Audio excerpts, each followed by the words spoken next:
नागपुरात झालेल्या कालच्या आंदोलनात सहभागी न झालेल्या युवक काँग्रेसच्या 60 पदाधिकाऱ्यांना कार्यमुक्त केलेलं आहे। तडकाफडकी युवक काँग्रेसनं हा निर्णय घेतलेला आहे। त्यापैकी काही पदाधिकारी माझ्यासोबत आहे। अनुराग भोयर आपल्यासोबत आहे। अनुरागची तुमच्यावरही कारवाई झाली, काय सांगणार? काल जे आंदोलन नागपूरमध्ये पार पडलं युवक काँग्रेसच्या वतीने, सर्वात पहिले तर त्या आंदोलनाची कोणालाही कल्पना नव्हती। एवढं मोठं आंदोलन आपण आरक्षणाच्या विरोधात करताय तेव्हा प्रदेश अध्यक्षाची व त्यांच्या पूर्ण कार्यालयीन प्रशासनाची जबाबदारी असते का आपल्या पूर्ण पदाधिकाऱ्यांना एवढं मोठं आंदोलन राष्ट्रीय अध्यक्ष होऊन राहिलं, राज्याच्या सर्व पदाधिकाऱ्यांना त्याची माहिती असायला पाहिजे होती। पण अशी कुठली माहिती प्रदेश अध्यक्षांनी कोणाला दिली नाही। प्रदेश अध्यक्ष स्वतः विदेशात होते, त्याच्यामुळे आंदोलन 2 वेळा पुढे ढकलण्यात आलं। प्रदेश अध्यक्ष कुणाल राऊत अतिशय बेजबाबदारपणे वागत आहे।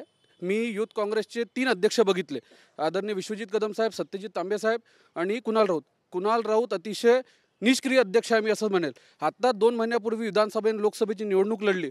माझे वडील कामठी विधानसभेतून निवडणूक लढले। मी त्यांना 50दा फोन केले की आदरणीय राऊत साहेबाची किंवा तुमची कामठीत दलित वर्ग मोठा आहे, तिथे आपली एखादी सभा लावावी। एक फोन त्यांनी उचलला नाही। ते प्रदेश अध्यक्ष आहे, ते आपल्या उत्तर नागपूरच्या बाहेर पडले नाही। अतिशय बेजबाबदार प्रदेश अध्यक्ष युवक काँग्रेसला लाभले आहे। जे संकल्पनेने युथ काँग्रेसची स्थापना आदरणीय राहुल गांधीजींनी केली की युवकांना वरती आणलं पाहिजे, सामान्य युवकाला युवक काँग्रेसमध्ये स्थान मिळालं पाहिजे, त्या संकल्पनेची हत्या करण्याचं काम कुणाल राऊत करत आहे असा माझा स्पष्ट आरोप आहे। आणि युवक काँग्रेसच्या आम्ही जे पदाधिकाऱ्यांवर कारवाई केली ते आम्हाला फक्त पदमुक्त करू शकते, पक्षातून काढू नाही शकत। त्यांची एवढी लायकी पण नाही, ताकद पण नाही आहे। आम्ही काँग्रेसचे खरे कार्यकर्ते आणि काँग्रेसमध्येच राहू। आम्ही आमच्या वरिष्ठांना सांगू की कुणाल राऊत किती बेजबाबदारपणे युवक काँग्रेसचं चालवत आहे। आता पुढची भूमिका काय आहे? पुढची आता तुम्हाला आम्ही आमच्या पक्षश्रेष्ठीला याच्याबद्दल माहिती देऊ व त्यांना मागणी करू की सर्वात पहिले कुणाल राऊत यांना प्रदेश अध्यक्षापासून पदापासून निष्कासित करण्यात यावे, नवीन अध्यक्ष नेमून युवक काँग्रेसला नवी दिशा देण्यात यावी। तुमचं काय म्हणणं आहे?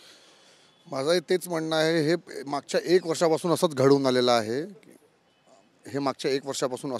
आलेलं आहे। मागे जी लोकसभा निवडणूक झाली तेव्हा त्यांची निवडणूक लढायची खूप इच्छा होती त्याच्यात, पण त्यांना त्या मेरिटवर तिकीट भेटली नाही, कारण की त्यांचं कामच नव्हतं काही इकडे, त्यांचा काही दौरा नव्हता, त्यांचं काहीच नव्हतं म्हणजे इकडे। आणि मी त्यांना वारंवार सांगायचो ह्या विषयी, मी जिल्हाध्यक्ष म्हणून त्यांना सांगायचोही की तुम्ही दौरे करा, तेव्हा जाऊन तुम्हाला त्या मेरिटवर तिथे काही विचार करतील आपल्याबद्दल। पण त्यांनी गुटबाजीचा पूर्ण प्रकार तिथे तेव्हाही सुरू केला। आता तुमच्यावर कारवाई झाली, पुढची भूमिका माझी काही ना, मी आमच्या वरिष्ठांना सांगणार आहे या विषयावर की पहिले कुणाल राऊत यांना निष्कासित करण्यात यावे कोणत्याही। कुणाल राऊत म्हणतात की मी कारवाईच नाही केली, केंद्रीय स्तरावरून कारवाई झाली। अहो, ते सगळ्यांना समजतं कुठे का सुरू आहे, प्रभारी का करून आले का नाही, सगळ्यांना समजून आला आहे ते विषय। ही कारवाई पूर्ण कुणाल राऊत यांचीच आहे, बाकी तीच कारवाई आहे, कुणाल राऊत यांचीच कारवाई आहे। अशी काय भूमिका? हे म्हणजे आमच्यासाठी आता ही नवीन पद्धत राहिली नाही आहे। आता युवक काँग्रेस संघटनेमध्ये काय होत आहे की शोकॉज नोटीस ही दिला जात नाही आणि डायरेक्ट रात्री 12 वाजता 1 वाजता पदमुक्त करून टाकतात। 15 दिवसानंतर वरिष्ठांकडे तक्रार केल्यावर मग ते त्यांना माफी मागतात की बा हो मी रात्रीच्या याच्यात ती कारवाई केली असेल कदाचित। कशात म्हणायचं? आता रात्रीच खेळ चालले, तर तुम्ही समजून घ्या की काय होऊ शकतं।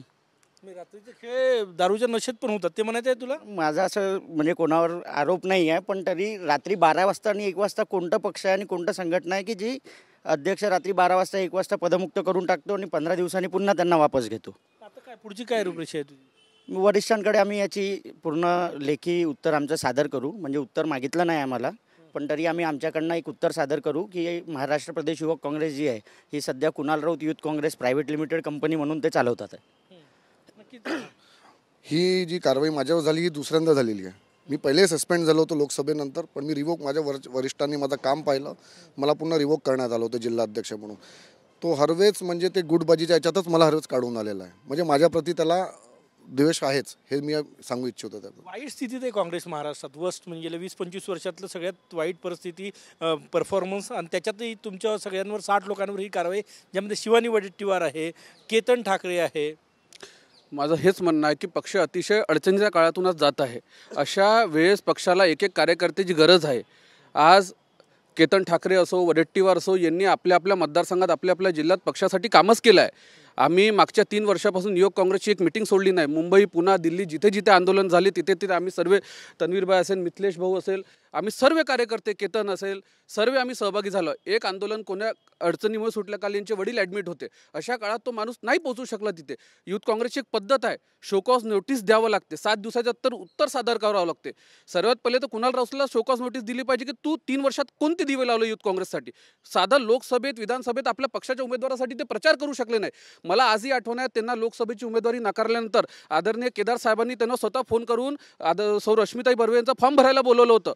तिथे सुद्धा यायची त्यांना हे वाटली नाही. म्हणजे किती ते खालच्या पातळीवर विचार करतात हे याच्यातून लक्षात येते. तुमची काय भूमिका आहे? मेरे साथ ये कार्रवाई दूसरी बार हुई है. इससे पहले भी कुणाल राउत ने, आप एक पैटर्न समझिए, कुणाल राउत जब जिसको इससे पहले भी मीडिया में आया था कि 38 लोगों को शोकॉज नोटिस दिया गया. कुणाल राउत उन्हीं को ऊपर कार्रवाई करता है और शोकॉज नोटिस देता है जिन्होंने उनको यूथ कांग्रेस के इलेक्शन में मतदान नहीं किए थे. आने वाले इसके अंदर वैसे भी पिछले एक महीने से हमारा टेन्योर ख़त्म हो चुका है. इलेक्शन लगना चाहिए, इलेक्शन ड्यू है. अभी ये कार्रवाई करना नहीं करना, ये उनके जाते जाते उन्होंने एक बार हमारे ऊपर फिर से दाग लगाने की कोशिश की कि नहीं हुआ और आपने नहीं किए. उनका कहना है कि ये कार्रवाई राष्ट्रीय कार्यकारिणी ने करी है, राष्ट्रीय कार्यकारिणी के लेटर पे हुआ है. तो वहाँ पर राष्ट्रीय कार्यकारिणी का भी एक सदस्य है जो नहीं आया, उसको क्यों नहीं निकाला गया? उसी के मतदार से बंटी शेडके साहब को. काय भूमिका आहे? पुढची काय भूमिका आहे? कोणाची? माझी? हमारी क्या है, हम अपनी तकलीफ, हमको हमारी बातें छोडेंगे या पार्टी में रहेंगे? नहीं भैया, पार्टी तो नहीं छोड़ेंगे. नक्कीच पक्ष सोडणार नाही, परंतु ज्यांनी कारवाई केली त्यांच्यावरच कारवाई व्हावी. आणि या सगळ्यांचा रोष आहे युवक काँग्रेसचे प्रदेशाध्यक्ष कुणाल राऊत यांच्या विरोधामध्ये. कॅमेरामॅन साईसह गजानन उमाटे, TV9 मराठी, नागपूर.